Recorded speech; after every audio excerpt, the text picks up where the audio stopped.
사도행전 강의 15번째 시간입니다. 스데반이 죽어가면서 마친 설교입니다. 오늘 본문은 예루살렘의 종교 지도자들을 분노케 한 스데반의 설교 내용을 소개하고 있습니다. 도대체 무슨 설교를 했길래, 무슨 말을 했길래 그들의 눈이 뒤집혔습니까?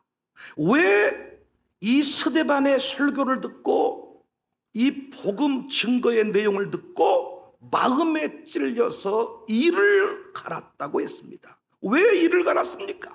54절, 그들이 이 말을 듣고 마음에 찔려 그를 향하여 이를 갈았다. 설교나 제대로 된 복음 증거 앞에 항상 나타나는 모습이기도 합니다. 사랑하는 성도님들, 우리 교회는 설교 듣고 이빨 가는 것으로 끝나지 말고 어찌할꼬 회개하는 수준에 이를 수 있기를 바랍니다. 내게 와닿는 소리를 하거든 목사님이 또 무엇 때문에 나에게 이렇게 말씀하실까 하지 말고 성령께서 내게 말씀하시는구나, 가슴을 치는 결단하는 은혜의 주인공들이 다 되시기를 바랍니다.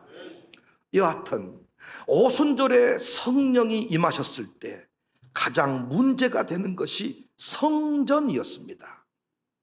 당시 성령님이 성전 제단에 오시지 않았고 대제사장이나 종교 지도자들에게 오시지도 않았습니다. 잘 아시는 바대로 다락방에,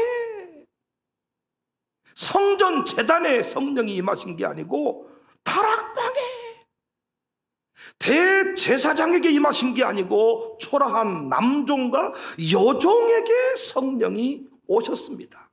공회원들이 베드로와 요한의 변증을 듣고 놀란 이유도 여기에 있습니다. 종교 지도자들 입장에서 사도들은 일종의 무자격자들인데 그들이 설교하고 복음을 전할 때 수많은 사람이 변화가 됐습니다. 본래 하나님의 역사는 성전에서 일어나야 됐고 그 모든 역사의 중심에 대제사장이 서 있어야 됐는데 오순절 성령님은 이 모든 것을 뒤집어 버린 거예요. 당시 기독교인들은 이 문제의 심각성을 별로 몰랐죠. 왜? 성전 제사도 드렸고 예수님도 믿었기 때문입니다. 그런데 예수님을 믿지 않고 성령이 부어지지 않았던 대제사장과 종교 지도자들에게는 충격적인 사건이었습니다. 그래서 성전보다 더 중요한 일이 말씀의 임재다, 이렇게 얘기를 할 때 그들은 돌을 던질 수밖에 없었어요.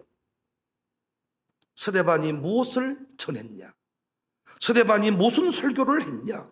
스데반의 그 설교의 내용은 예수님이 누구신가, 성령님이 누구신가를 말한 게 아니고, 유대인이라면 여러분 다 안 읽었습니다. 60절까지 1절부터 그 읽으셨으면 상당히 시간이 상당히 길어요.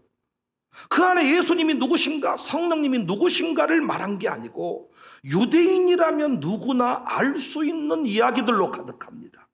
특별히 세 사람의 이름이 나오는데 먼저 아브라함이 나옵니다. 2절부터 4절까지 찾으셨어요? 스데반이 이르되 여러분 부영들이여 들으소서, 우리 조상 아브라함 얘기가 나오죠. 두 번째 인물이 등장합니다. 모세가 나옵니다. 20절에 그때 모세가 났는데. 세 번째 인물이 나옵니다. 다윗이 나옵니다. 45절부터 46절 보시면 다윗 때까지 이르니라. 46절에 다윗이 하나님 앞에서 은혜를 받아. 아브라함이 나오고 모세가 나오고 다윗이 나오는데 이 인물들을 통해서 스데반이 무엇을 전하고자 했냐? 말씀의 임재와 하나님의 보호하심이었습니다.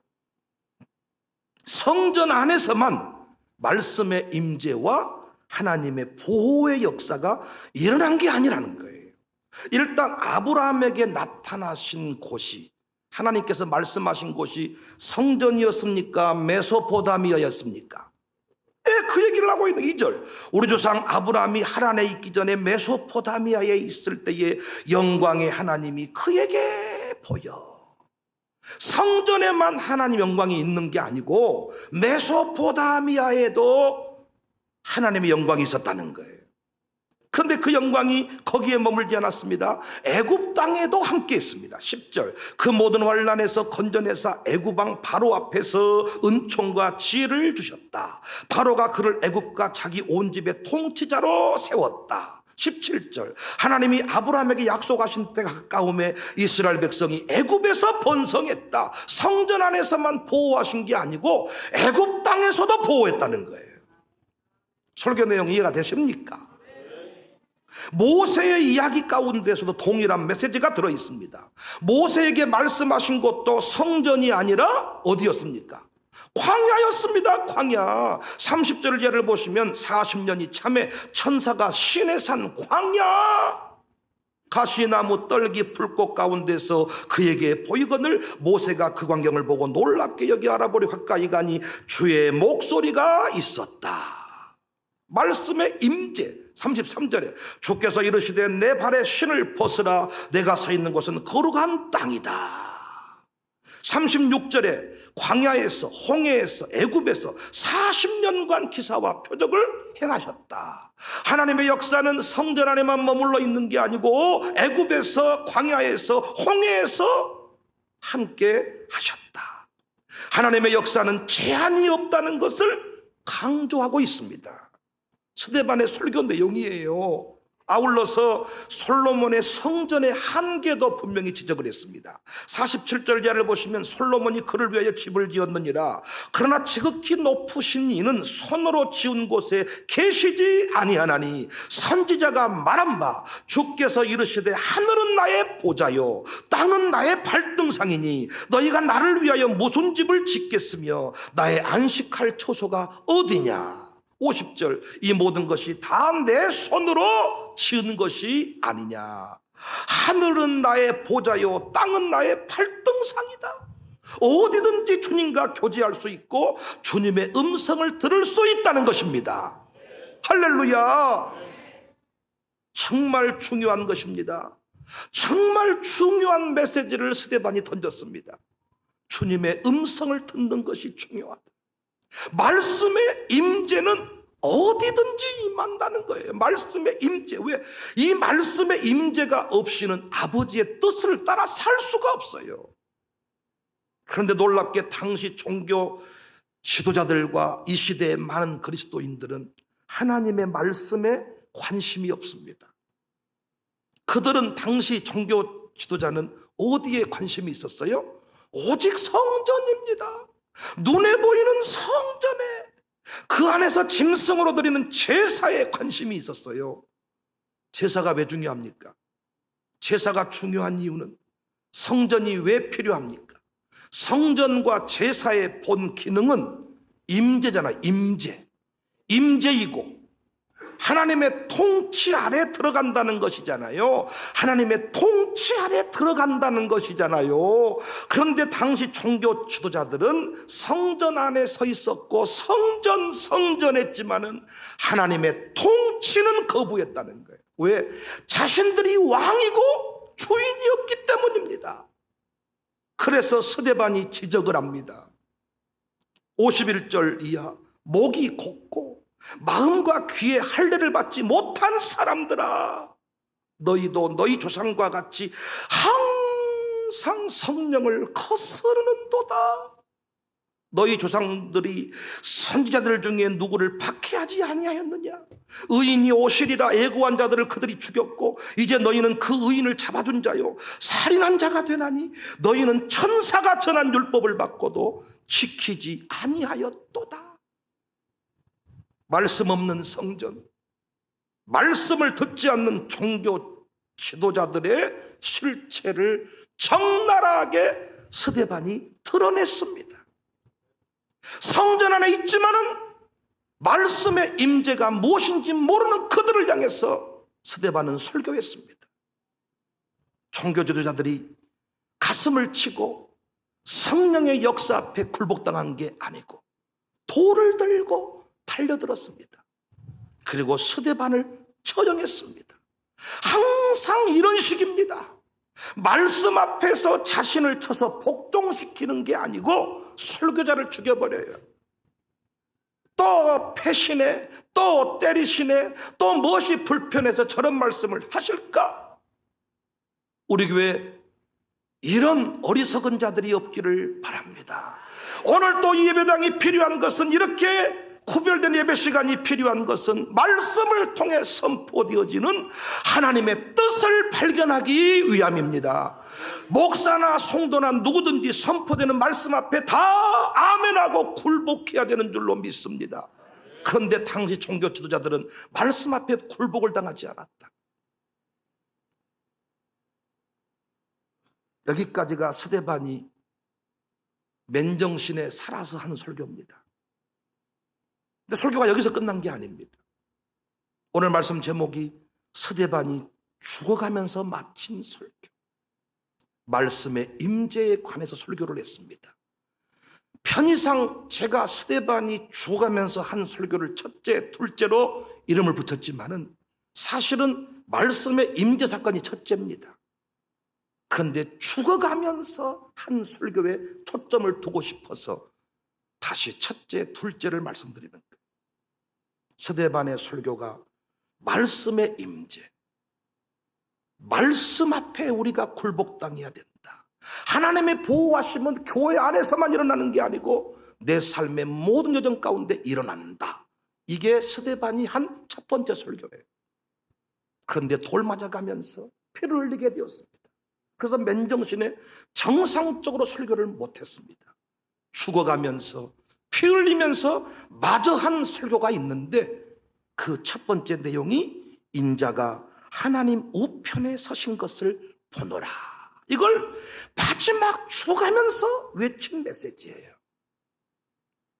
56절 말하되 보라 하늘이 열리고 인자가 하나님 우편에 서신 것을 보노라 한데, 보통 예수님은 하나님 우편 보좌에 앉아 계신다 그러죠. 그러죠. 근데 스데반은 뭘 봤다 그랬어요?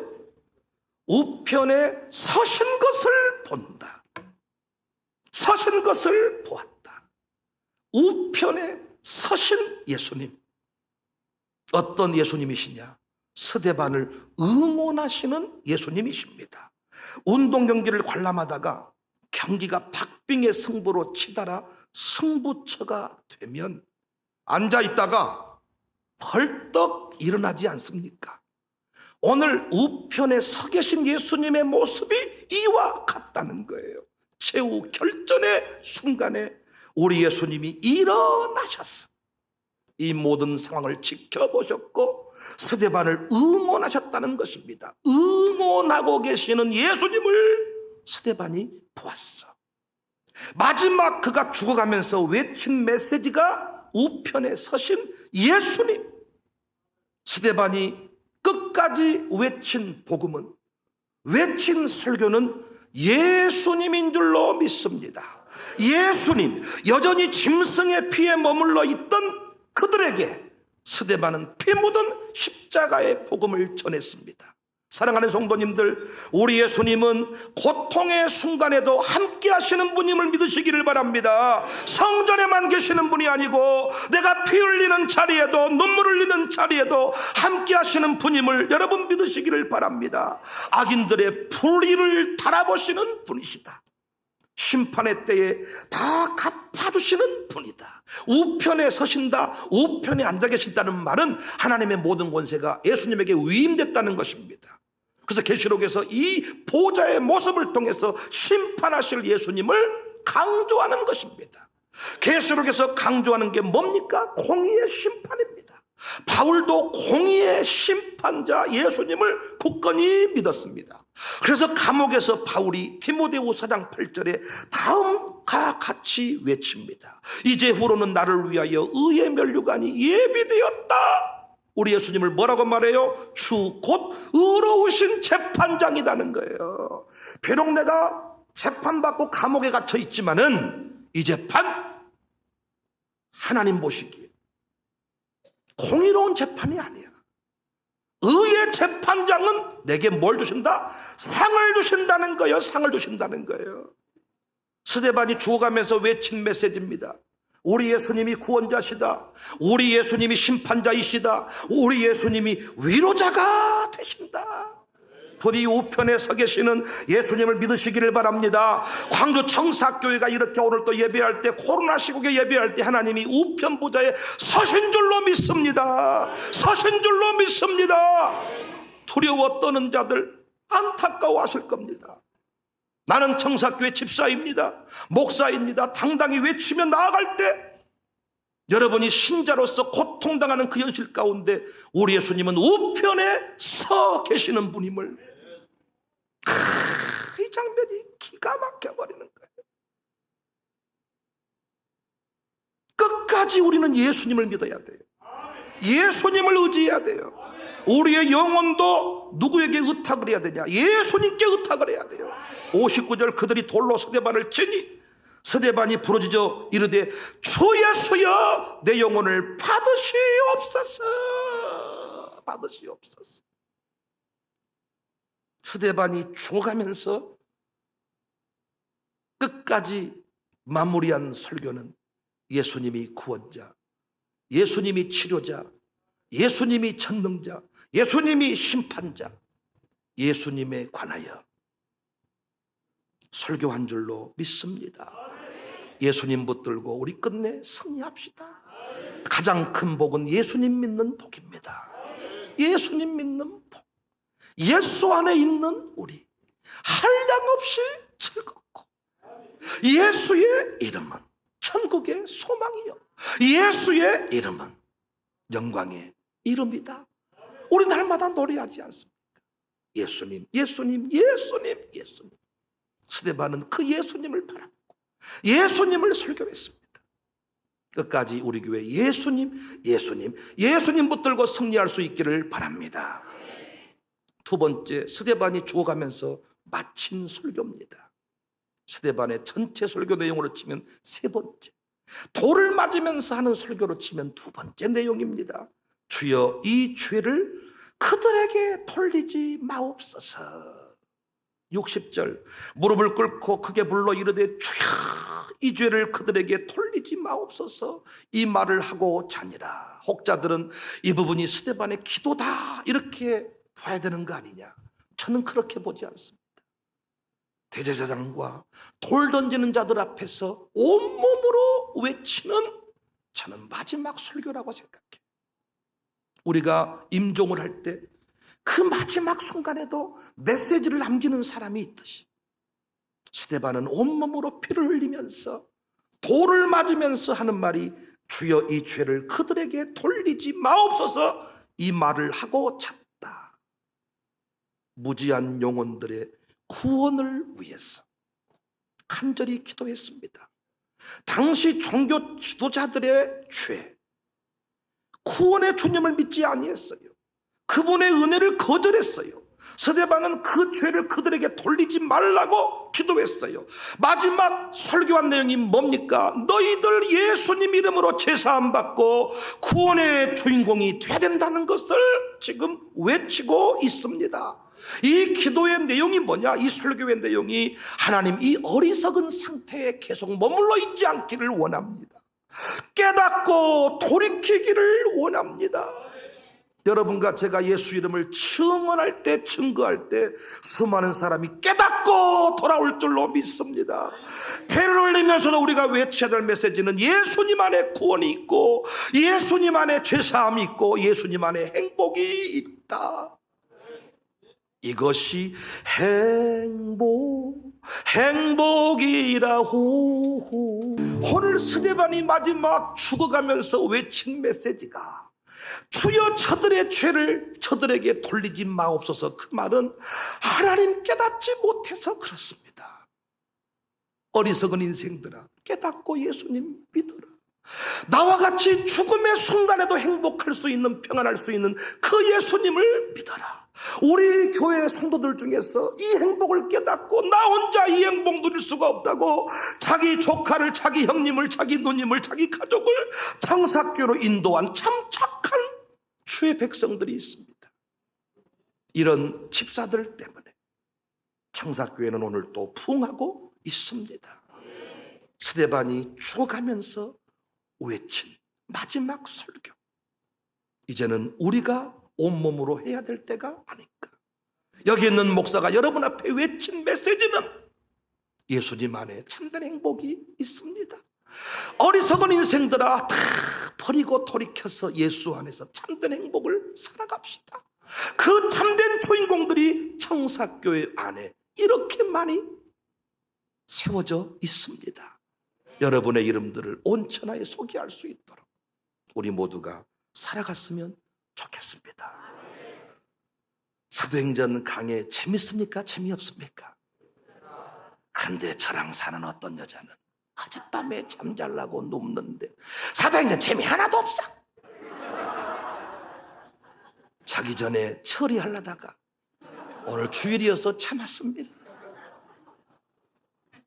매일매일 새로운 주제가 나와야 되는데 사도행전 본문이 또 그만 무지겠고만 이런다는 거예요. 그런데 주시는 감동이 너무나도 다르잖아요. 스데반을 통해서 배우는 복음 증거의 모습이 가슴을 울리잖아요. 아마 오늘 한지연 씨도 은혜를 많이 받았을 겁니다. 회개할 겁니다. 가슴으로. 어쩌려고 내가 그런 말을 했을까. 하나님께서 다 주일 예배 때 사도행전 이렇게 강의하게 하신 이유가 있을 겁니다. 우리 교회와 모든 상황이 정확하게 맞물려 돌아가요. 저는 이 말씀 본문, 제 아내가 얘기했던 대로 본문이 정해져 있지 않습니까? 그런데 그때그때마다 어찌 우리 교회 상황과 정확하게 이 모든 게 맞물려 돌아가냐.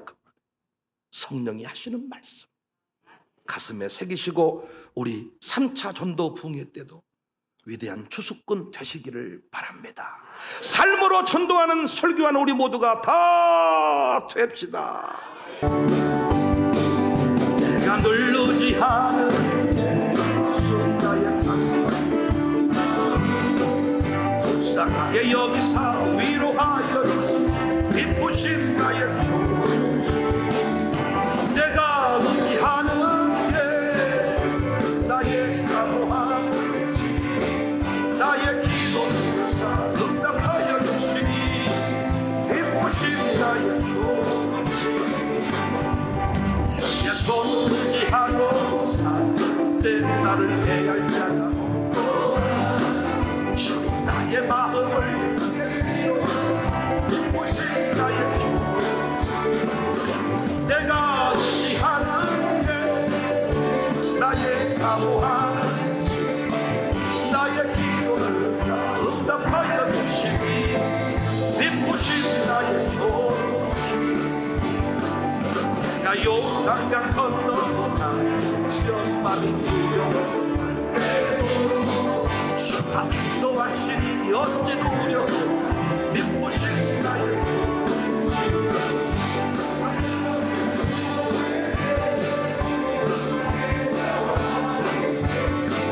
나의 기도를 응답하여 주시니 기쁘신 나의 조치,